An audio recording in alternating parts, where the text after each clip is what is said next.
Hello lovely people, my name is Emma and today I'm doing the Omnivore Reader Book Tag. So this is a book tag that I did create originally and I will link my original down below and in the cards, but I wanted to redo it because the point to the tag is that you can kind of talk about different genres each time you do it, and I just wanted to like refresh some of my answers and do different genres to what I did the first time around, because I did that one probably about like 8-9 months ago now, so I thought it was going to be a good time to like renew this. So what is an omnivorous or omnivore reader? So this is the idea, this tag is for people who like read from so many different genres and find it very difficult to kind of pin down what their reading is like, because on YouTube there definitely is a tendency for people to like have a niche, and those channels definitely seem to do better if they sort of read one or two very focused genres, whereas I'm not like that. I read from so many different genres and subgenres, and I think it's just really fun because there are readers out there like me and like you potentially if you're here watching this, who just like to read a little bit of everything. So the idea of this tag is there are 3 questions and you just do the exact same questions for 4 different subgenres,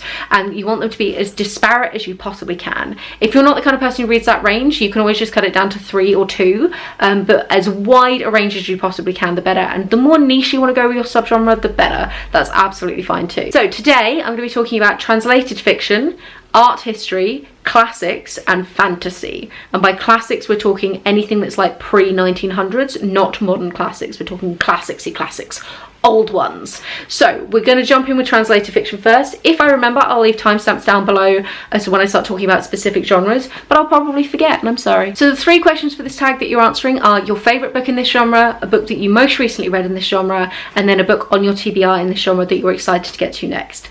And my favourite book from translated fiction has to be Human Acts by Kang. This is a South Korean novel and it is specifically based on the true events of the uprising on May 18th 1980 in Gwangju in Korea.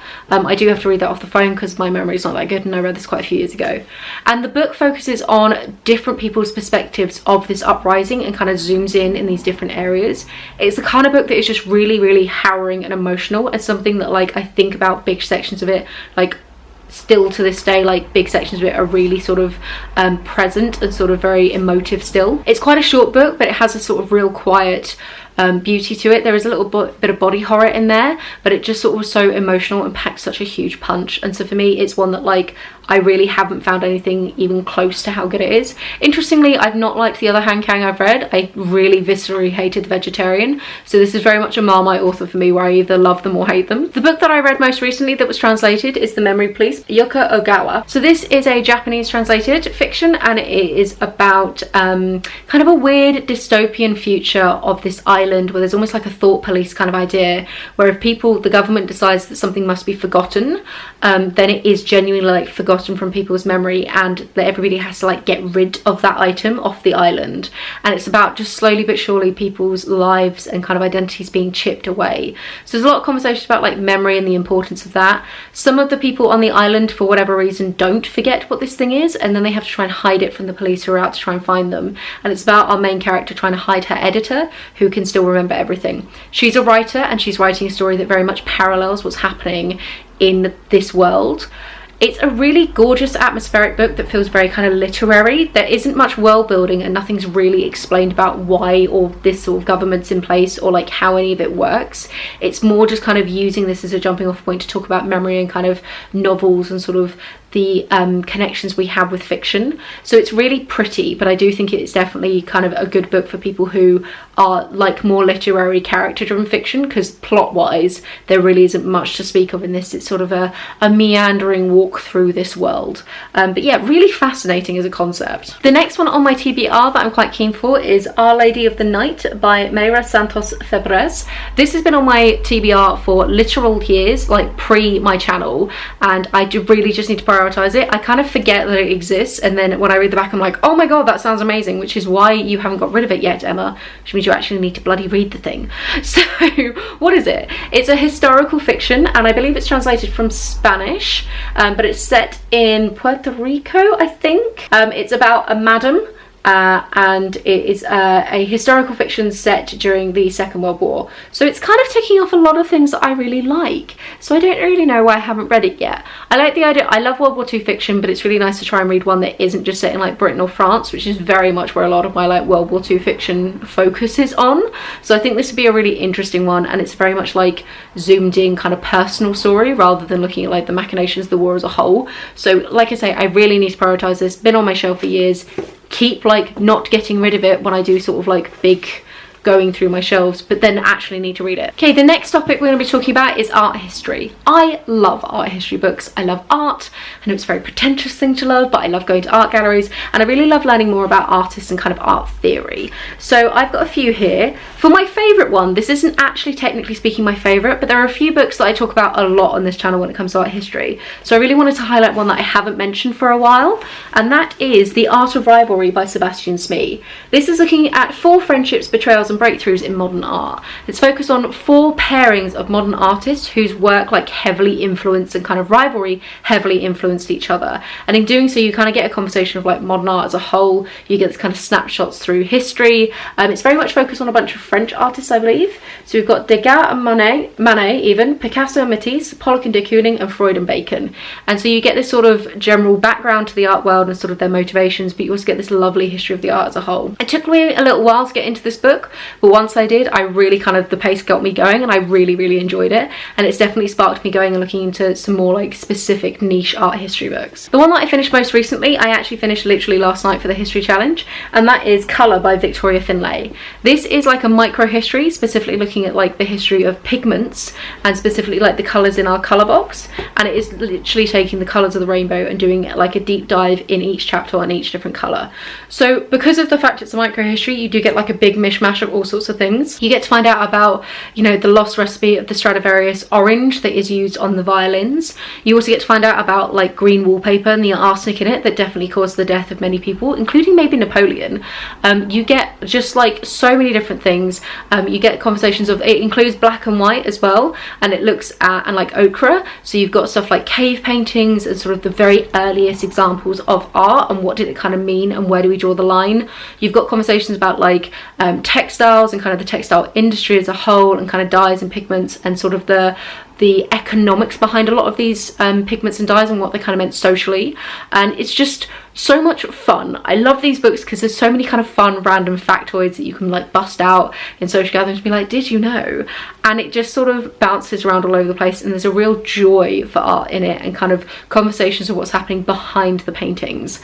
So yeah, really wonderful, bit of a deep dive. It is quite an old book now. It was written in the early 2000s, and there are a few points where the author is traveling where she makes a few comments that I don't think would be okay anymore, but it is a product of its time. It was written in like 2000 and it was published in 2002, so she did most of her research in the like late 90s, so a little dated in places, but still fascinating. And then one that I really want to try and get to soon, just because it's been on my shelves for a while, is In Monteparnasses by Sue Rowe. This is the emergence of surrealism in Paris from Duchamp to Dali.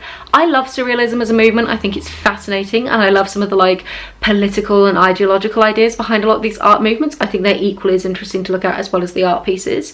And this one has a lot of big names that I kind of already know a bit about because of reading other books. This one was on my non-fiction November TBR last year, and I actually did start it and got kind of like 30 or 40 pages through, but it definitely suffered by the fact that I just started a new job and my brain could not handle the amount of information it was having to cope with. So I think my plan is to try and find it in audiobook form, and I think I'll really enjoy it in that particular model. So yeah, I am keen to get to this, and I think it's going to be quite similar to The Art of Rivalry. Some of the same similar kind of names are going to be popping up, so, and like same kind of sort of places, so I think it's going to be really interesting. Next we're going to talk classics, specifically earlier than the 1900s. I still need to do the modern classic book tag that I've been tagged in. That was one that I could have filmed today as well. One of my favourite classics is The Tenant of Wildfell Hall by Anne Bronte. Anne Bronte often gets ignored for her flashier sisters Emily and Charlotte, but this is such a powerful book, and it really is kind of like an early feminist calling. It is about a woman who moves to a town, and in doing so she has this deep dark secret, which it turns out is because she was previously married and divorced the guy, and because he was an abusive alcoholic. And it really was one of the earliest examples of a woman talking openly and candidly about the idea of being, no, he died. She didn't divorce him. I don't think divorce was allowed then. Anyway, whatever reason, she left him.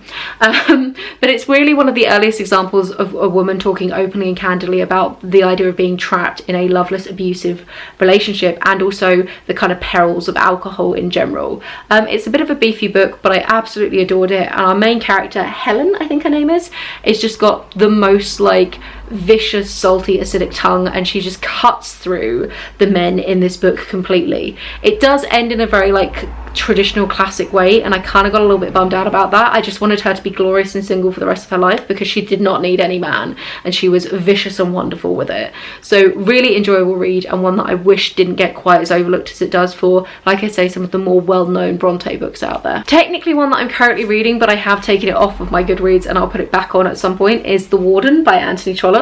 This is the first book in his like Berkshire series, and it's quite short, but I really just wasn't very invested in it. So what I've done, I was listening to it on audiobook, didn't like the narrator, tried to pick it up in physical form, wasn't paying any attention to it. So I found a different edition of it on audiobook, which I think I'll get on with a little bit more. I prefer the narrator's voice, and I do want to try and finish it, because I think it's one of these like snapshot of life kind of books that are really interesting from like a historical perspective, that I just need to be in the right mood for. So not yet, but will finish it at some point soon, honest. And then the next one on my TBR that I'd really like to get to, although I'm going to be entirely honest and say probably not for a good couple of months, and that is Charlotte Bronte's Jane Eyre. So I now only have Charlotte's work left to read. I've done the only book that Emily wrote and both books from Anne, but Charlotte is the most prolific Bronte and I haven't touched her work at all. Jane Eyre has made it onto multiple TBRs where I've then forgone this particular one for a different Bronte sister, so it might be time that I finally bite the bullet and actually read this one. This is about a woman who marries a guy who's got a mad wife in the attic, I believe. I feel like that's the classic one. I might not go for this one, I might go for Villette, which I think is another one of hers. But I have it on audiobook, so it might be the big audiobook that I take in like for like Victober maybe. Are these Victorian writers? Oh god, I don't know what I'm talking about today, do I? But yeah, this will be the next one I read, hopefully. I mean, I can't sub in any other Brontes anymore. I have to actually read a Charlotte Bronte next if I want to read a Bronte sister. And then the final genre that we're going to be talking about is fantasy, and I'm not going to specify what kind of fantasy, because I'm not going to lie, I don't really understand the fantasy subgenres. So my favourite one is probably favourite trilogy as a whole, and that is the Broken Earth trilogy, of which book one is the 5th season by N.K. Jemisin. This is the most inventive and interesting world building I've ever read in a fantasy book.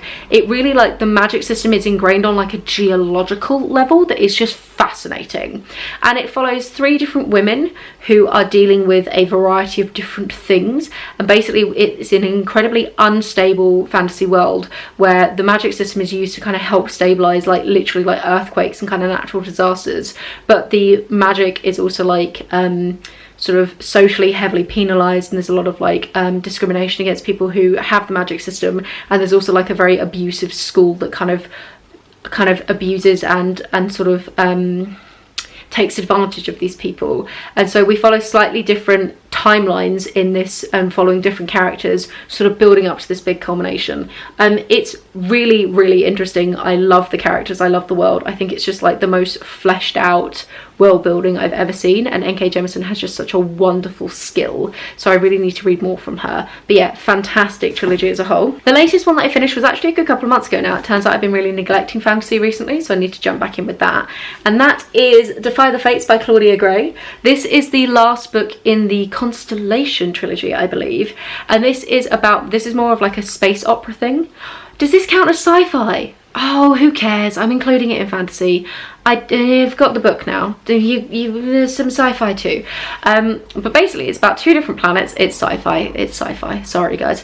2 different planets, and one of them at war with each other. One of them uses a lot of artificial intelligence, one of them is like dead set against it, and a warrior from one meets an incredibly advanced AI from the other that is like more human than robot, and it's about their journey and then budding romance and them trying to like stop this war from happening. I don't want to talk about book 3 because I don't want to ruin it, but it has some really cool conversations about what it means to be a person and like artificial intelligence in general. It's one of my favourite subgenres of sci-fi. Sorry. But really, really fascinating. If this is a sci-fi book, I don't know when I last read a fantasy. Oh, poor form, Emma. Anyway, the next fantasy I'm going to read is Battle Mage.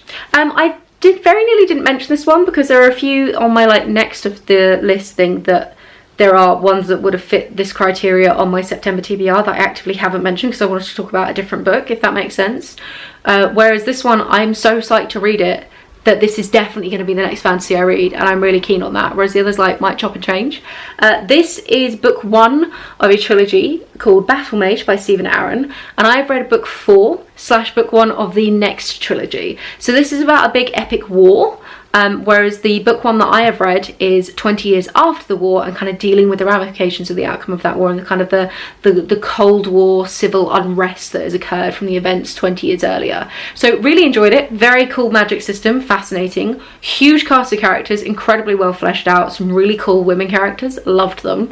But I really wanted to go back to the beginning and kind of learn the lore and the history of this world a lot more, and I like the idea of seeing this epic war and seeing what the magic system can do in a real like battle setting. So very keen on this one, and this is following like 3 different characters, which I think is going to be really entertaining. So I'm kind of getting a slightly Game of Thrones-y vibes but with way more magic, which I'm really in the mood for because I went on a deep dive on YouTube recently about why Game of Thrones season 8 was so bad, which then kind of reinvigorated my sort of interest in Game of Thrones, and I very nearly sat and reread the first book the other day and then was like, Emma, don't do it.